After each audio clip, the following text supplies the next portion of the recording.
62 లక్షల మంది ప్రజల్లో మెడ్ప్లస్ బ్రాండ్ మెడిసిన్స్ కి మారడం వలన 915 కోట్ల రూపాయలు సేవ్ చేసుకున్నారు. అదే మెడిసిన్స్ అదే క్వాలిటీతో 50 to 80% డిస్కౌంట్. సో డాక్టర్ గారు, అంటే ఇప్పుడు సర్వైకల్ క్యాన్సర్ విషయానికి వస్తే ఎందుకు వస్తుంది? ప్యాప్స్మియర్ టెస్ట్ ఎవరు ఎప్పుడు ఎందుకు చేసుకోవాలి? ఈ హెచ్పివి వ్యాక్సిన్ గురించి కొంత అవగాహన కల్పించండి. ఎందుకంటే ఆల్మోస్ట్ నివారించే అవకాశం ఉంటుంది, ముఖ్యంగా సర్వైకల్ క్యాన్సర్ అంటున్నారు కదా.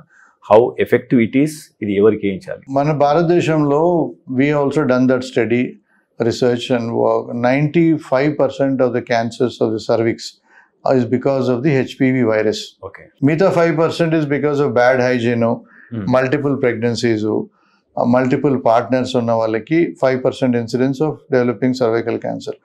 HPV infection అనేది న్యాచురల్గా నార్మల్గా పురుషుడు అమ్మాయితో కలిసినప్పుడు హెచ్పివి వైరస్ అబ్బాయి నుంచి అమ్మాయికి వస్తుందండి.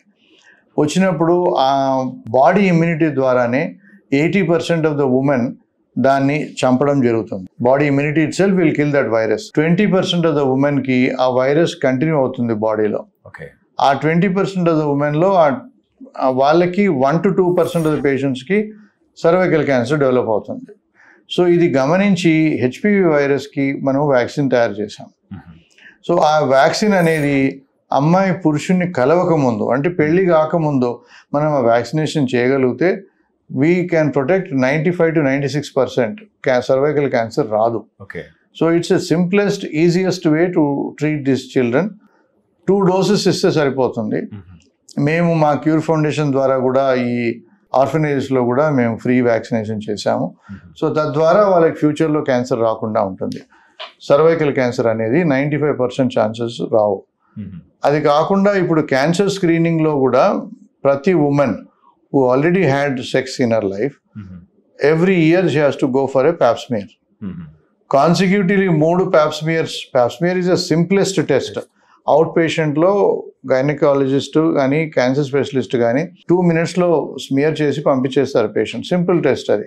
దాంతో హామీ జరగదు, నొప్పి కాదు, అవుట్ పేషెంట్ కిందనే అవుతుంది, నెక్స్ట్ డేనే రిపోర్ట్ వస్తుంది. సో ఆ ప్యాప్స్మియర్ అనేది కాన్సిక్యూటివ్ 3 years చేయాలి.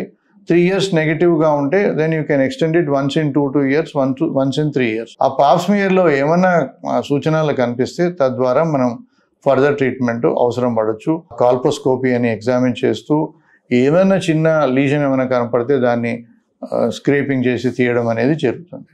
So that is vaccination is very very important. It is very safe. దాని ద్వారా ఏమీ సైడ్ ఎఫెక్ట్స్ ఉండవు. పెళ్ళి అయిన వాళ్ళు కూడా దాన్ని వ్యాక్సినేషన్ చేసుకోవచ్చు, కానీ పెళ్ళి కాకముందు చేసుకుంటే ఎఫెక్టివ్గా ఉంటుంది. పెళ్ళైన వాళ్ళకు కూడా 50 to 60% ప్రొటెక్షన్ జరుగుతుంది.